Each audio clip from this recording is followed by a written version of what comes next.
Alabados al Señor. Un mensaje dirigido no a incrédulos, sino a creyentes. En esta oportunidad vamos a hablar de obediencia. Y para ello vamos a hacer un poquito de exégesis bíblica. Y para ello vamos a acudir a la palabra del Señor. Obediencia. Empecemos con la extensión del concepto de obediencia en la Sagrada Escritura. Para ello, empecemos hablando del verbo obedecer. Upacuo. Upacuo es el significado o es la palabra que aparece en el Nuevo Testamento en el texto original. Upacuo, que es obedecer, significa escuchar, dar oído y obedecer. En el contexto de la Sagrada Escritura, upacuo o la palabra obedecer se usa de obediencia a varias cosas. Primero, obediencia a Dios. Lo leemos, por ejemplo, en Hebreos 5:9 y en Hebreos 11:8. En Hebreos 5:9 leemos, y habiendo sido perfeccionado, vino a ser autor de eterna salvación para todos los que le obedecen. Hebreos 11:8. Por la fe Abraham, siendo llamado, obedeció para salir al lugar que había de recibir como herencia y salió sin saber a dónde iba. Número 2. Obedecer a Cristo por parte de los elementos naturales. Leemos en Mateo 8:27, y los hombres se maravillaron diciendo, ¿qué hombre es este que aun los vientos y el mar le obedecen? Tercero, obedecer, upacuo, se dice de los discípulos su obediencia a Cristo. Leemos en Lucas 17:6. Entonces el Señor dijo, si tuvierais fe como un grano de mostaza, podrías decir a este sicómoro, desarráigate y plántate en el mar y os obedecería. El punto cuarto es obediencia a la fe. En Hechos 6:7 leemos, y crecía la palabra del Señor y el número de los discípulos se multiplicaba grandemente en Jerusalén. También muchos de los sacerdotes obedecían a la fe. Punto número 5. Cuando hablamos de obedecer, también hablamos de obediencia a la doctrina cristiana. Romanos 6:17 nos enseña, pero gracias a Dios que aunque erais esclavos del pecado, habéis obedecido de corazón a aquella forma de doctrina a la cual fuisteis entregados. Al hablar de obediencia, punto número 6, hablamos de fe a las instrucciones dadas por los apóstoles. Filipenses 2:12 dice, por tanto, amados míos, como siempre habéis obedecido, no como en mi presencia solamente, sino mucho más ahora en mi ausencia, ocupaos en vuestra salvación con temor y temblor. El punto 7 nos habla de la obediencia de Sara a Abraham. En 1 de Pedro 3:6 leemos, como Sara obedecía a Abraham, llamándole Señor, de la cual vosotras habéis venido a ser hijas, si hacéis el bien sin tener ninguna amenaza. El punto número 8 habla de la obediencia de los hijos a los padres. Efesios 6:1 dice, hijos, obedeced en el Señor a vuestros padres, porque esto es justo. De igual manera, en el punto número 9 hablando de la obediencia, leemos acerca de la obediencia de los siervos a los amos en Efesios 6:5. Siervos, obedeced a vuestros amos terrenales con temor y temblor, con sencillez de vuestro corazón, como a Cristo. El punto 10, hablo en general, en Romanos 6:16, dice, ¿no sabéis que si os sometéis a alguien como esclavos para obedecerle, sois esclavos de aquel a quien obedecéis, sea del pecado para muerte o sea de la obediencia para justicia? Entonces hagamos una pequeña explicación aquí, una extensión de lo que hemos venido hablando. En el Nuevo Testamento también aparecen otros verbos en ese idioma original que es el griego koiné. Akuo, traducido como obedecer. Peito, traducido como ser persuadido, dar crédito, obedecer. Pisteuo, traducido como confiar. Y aquí, cuando el escritor habla de confiar en el Nuevo Testamento, está hablando de la fe. y nos hace entender que la fe es algo del corazón, la fe es del corazón, en tanto que la obediencia es la evidencia de la fe. Otro verbo es peitarqueo, obedecer a alguien en autoridad. Aquí en este verbo peitarqueo encontramos la raíz de arque, que es gobierno. Otro verbo es jupotazo, literalmente es estar sujeto. Y por extensión, el verbo apeito, que significa desobedecer.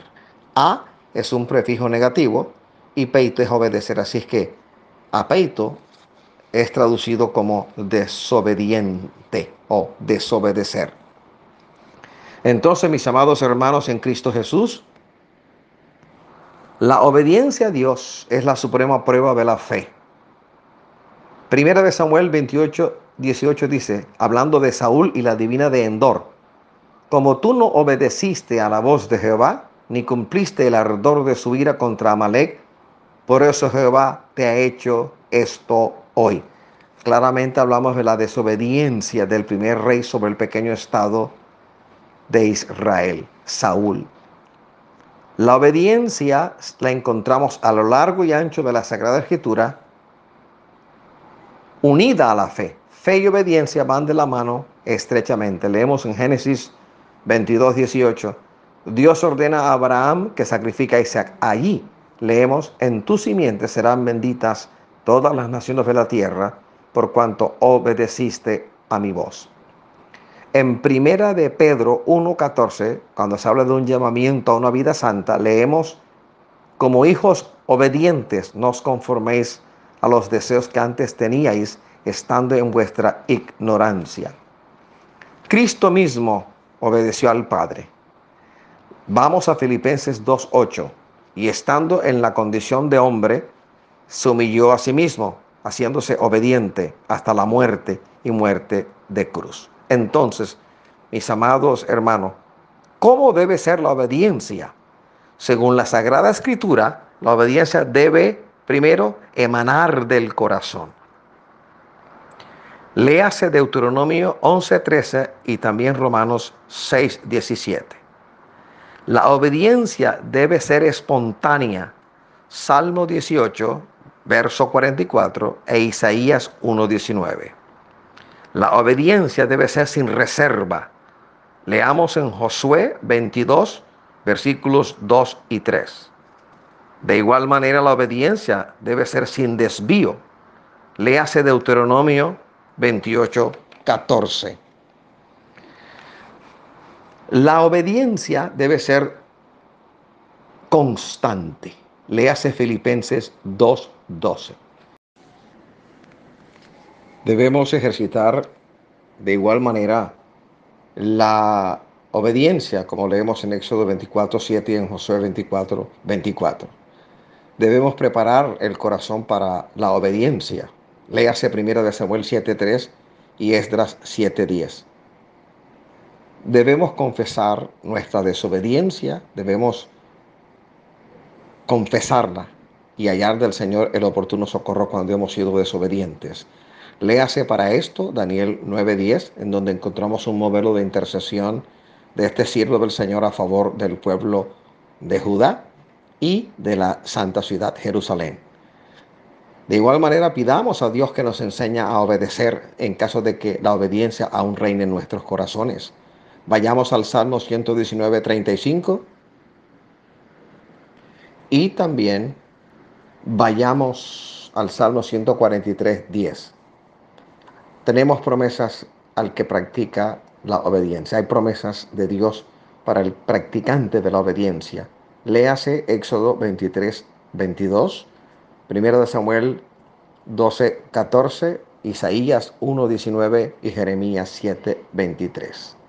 Por último, le tengo que decir que hay bienaventuranzas que resultan de la obediencia de los hijos de Dios.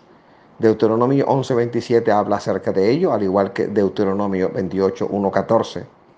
En Lucas 11:28 y Santiago 1:25, en el Nuevo Testamento encontramos referencia, alusión a la obediencia. Vamos a proseguir al blanco y vamos a dar ejemplos de encierros. La Biblia está llena de ejemplos en los cuales vemos al Señor dando órdenes, diversas órdenes para sus diversos propósitos a hombres de Dios, a mujeres de Dios, para Él poder cumplir un propósito santo. Por ejemplo, la Pascua. El tema es la muerte de los primogénitos. La Pascua, capítulo 12 del libro de Éxodo, hablando, anunciando la última de las plagas, la muerte de los primogénitos. En Éxodo 12, del 21 al 23, leemos así: Y Moisés convocó a todos los ancianos de Israel y les dijo: Sacad y tomaos corderos por vuestras familias y sacrificad la Pascua. Y tomad un manojo de hisopo y mojadlo en la sangre que estará en un lebrillo, y untad el dintel y los dos postes con la sangre que estará en el lebrillo. Y ninguno de vosotros salga de las puertas de su casa hasta la mañana, porque Jehová pasará hiriendo a los egipcios, y cuando vea la sangre en el dintel y en los dos postes, pasará Jehová aquella puerta, y no dejará entrar al heridor en vuestras casas para herir. Jehová había ya decidido herir a Egipto para poder libertar o liberar a Israel de dura servidumbre. Era una decisión tomada para que Dios pudiera cumplir una promesa que le hizo al viejo Israel. Entonces, este encierro fue para una gran bendición. Ya había el Señor tomado la decisión. Primero, de hablar al pueblo de Israel y decirles qué tenían que llevar a cabo, darle los preparativos para que la noche previa a su salida de Egipto el Señor pudiera llevar a cabo dos cosas en una. Primero, guardar al pueblo en este encierro divino. El segundo, llevar a cabo el ardor de su ira sobre ejecutar su propósito sobre Egipto y librar a Israel de esta servidumbre. La obediencia de Israel en esta jornada le permitió a Jehová ejecutar su propósito sobre Egipto y a la vez libertar a su pueblo. Otro ejemplo lo encontramos en el diluvio, el encierro de Noé y su familia en el arca. Para ello vamos a leer Génesis 7, versículos 1, 11 y 24. Dijo luego Jehová a Noé: entra tú y toda tu casa en el arca, porque a ti te he visto justo delante de mí en esta generación. El año 600 de la vida de Noé, en el mes segundo, a los 17 días del mes, aquel día fueron rotas todas las fuentes del grande abismo, y las cataratas de los cielos fueron abiertas, y prevalecieron las aguas sobre la tierra 150 días. En Génesis 8, versículos 3 y 4 leemos: y las aguas decrecían gradualmente de sobre la tierra, y se retiraron las aguas al cabo de 150 días.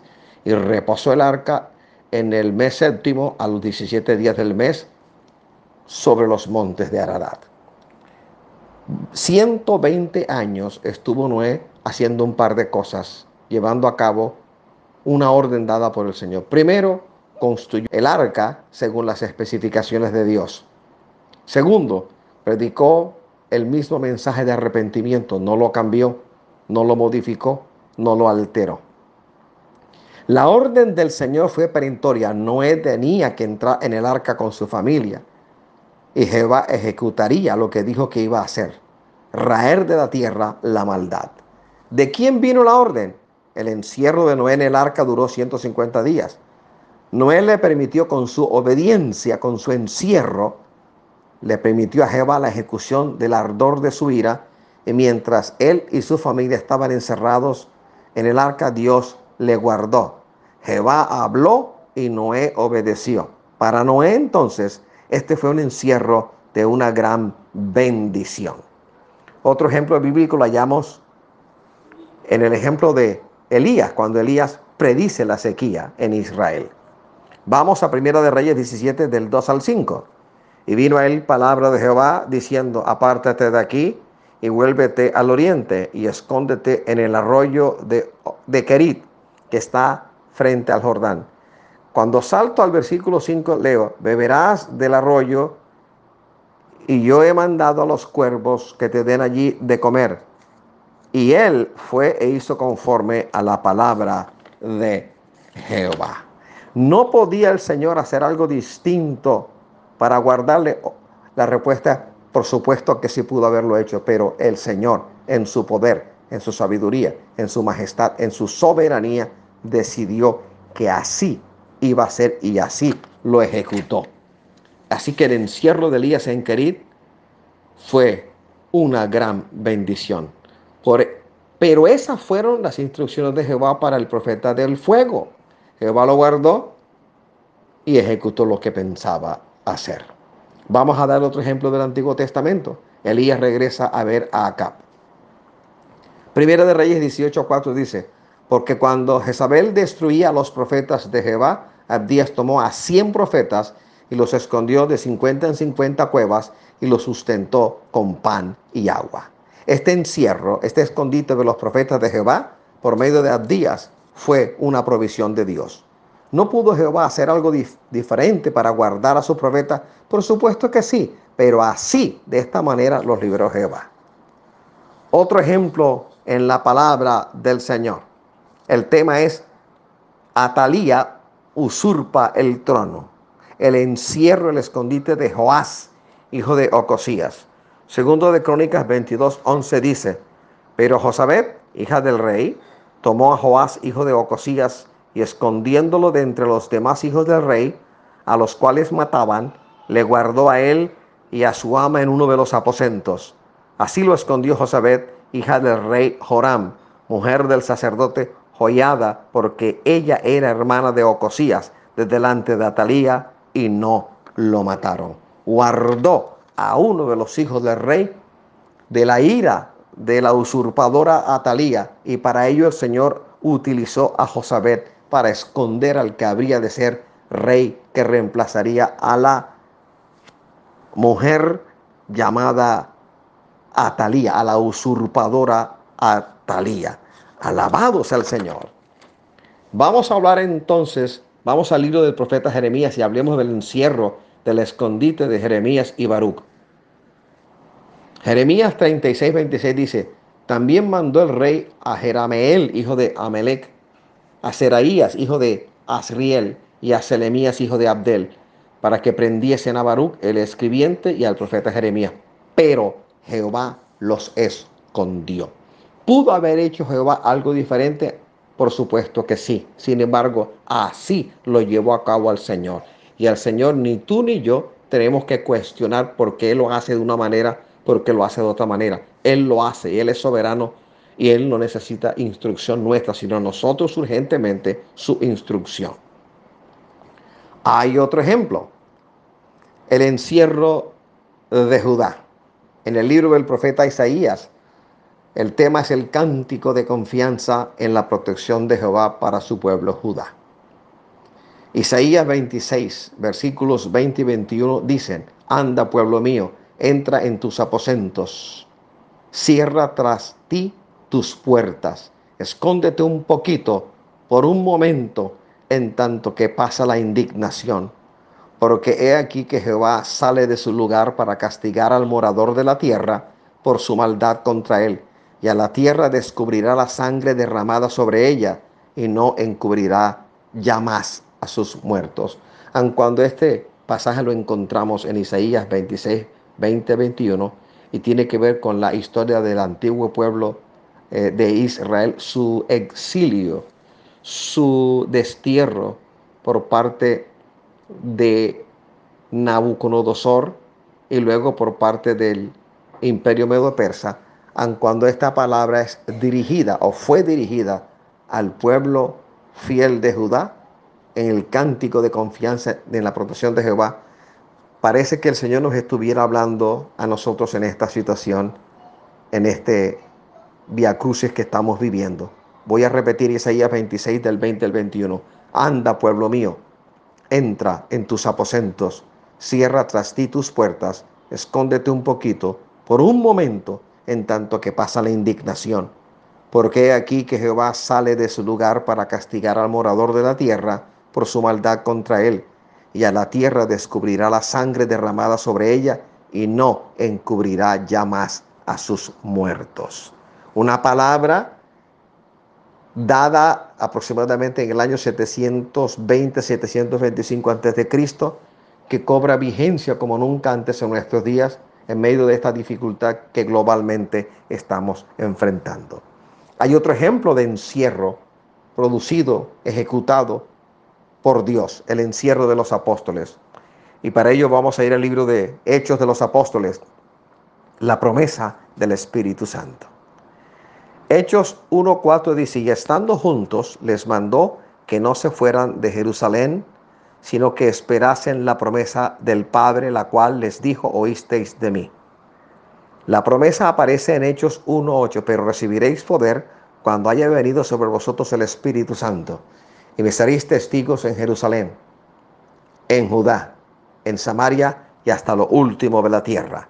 De igual manera leemos en Hechos 2:1, cuando llegó el día de Pentecostés, estaban todos unánimes juntos. Este encierro fue para una grande bendición. Las instrucciones del Señor ya resucitado fueron que permanecieran estos 120 aproximadamente en el aposento alto juntos. ¿Y qué hacían? Oraban. ¿Qué hacían?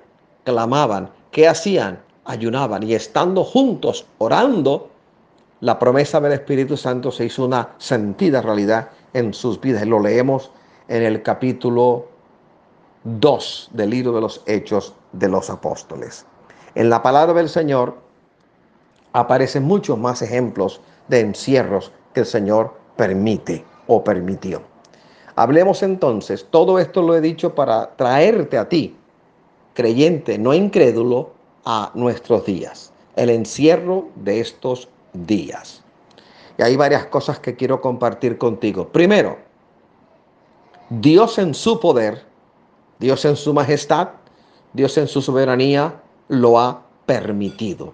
El fenómeno del COVID-19, Dios lo ha permitido a nivel global, con propósitos santos.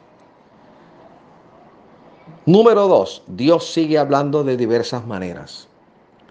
El Señor habla por su palabra, el Señor habla en palabra de ciencia, el Señor nos habla en palabra de sabiduría. A través del discernimiento de espíritu el Señor nos habla. En el sueño apacible, en la experiencia onírica, cuando estamos dormidos, el Señor también puede utilizar, como efectivamente lo hace, el sueño, el reposar de nuestro sueño, para revelarnos diferentes cosas. El Señor nos habla por palabra profética. El Señor nos habla a través del éxtasis. El Señor nos habla y se revela a nosotros a través de diversas operaciones del Espíritu Santo. El Señor también nos habla permitiendo que ángeles se acerquen a nosotros, se materialicen y hablen y dialoguen con nosotros. A veces escuchamos palabras que se agolpan en lo que uno llama corazón.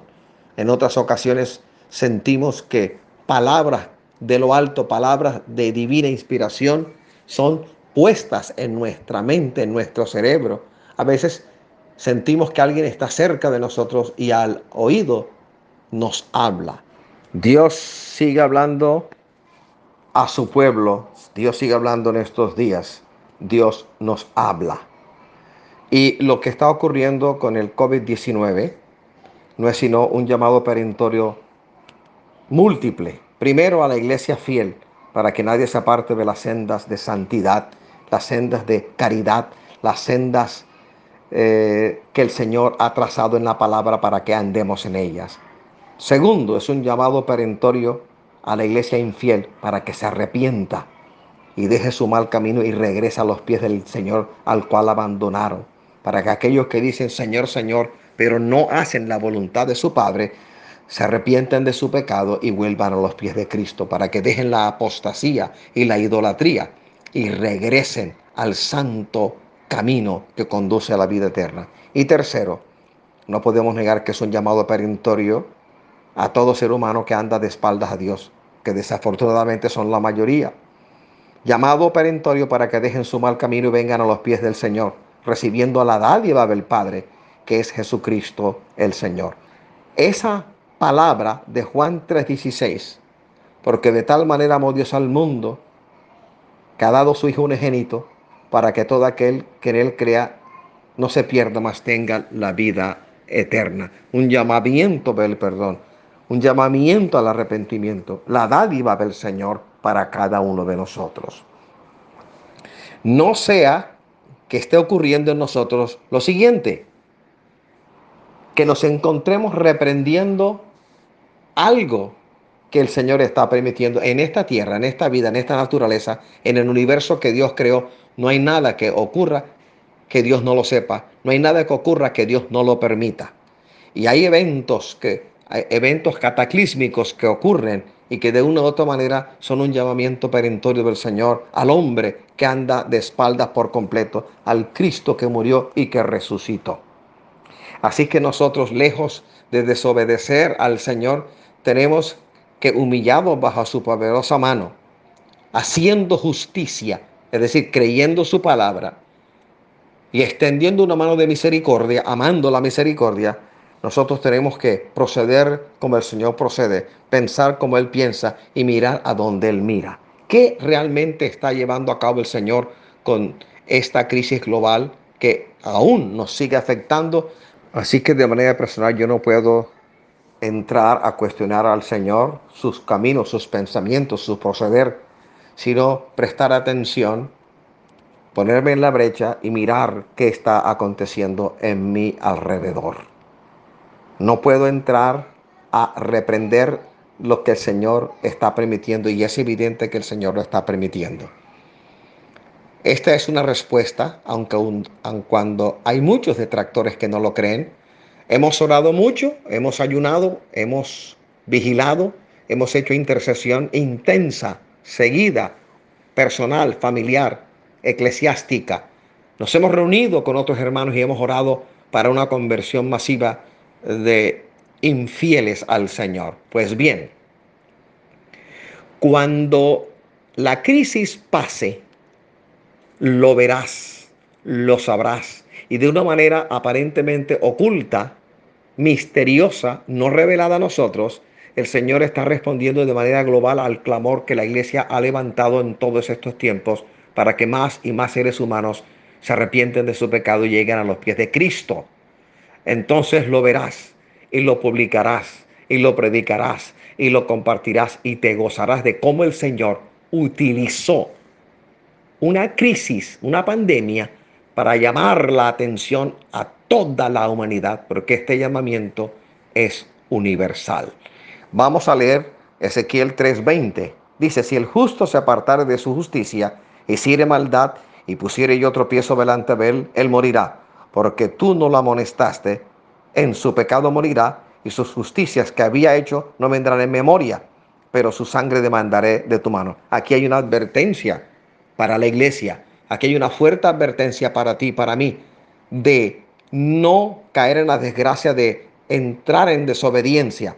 Nuestro encierro, este encierro es de gran bendición. Dios te guarda, Dios te protege, Dios te provee, pero a la vez Dios te está llevando a otra dimensión de fe.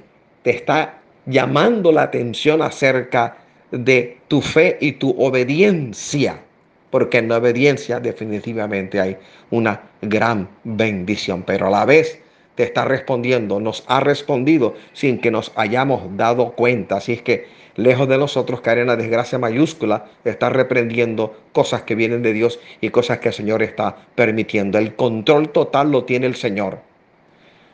Romanos 8:31 dice, ¿qué pues diremos a esto? Si Dios es por nosotros, ¿quién contra nosotros?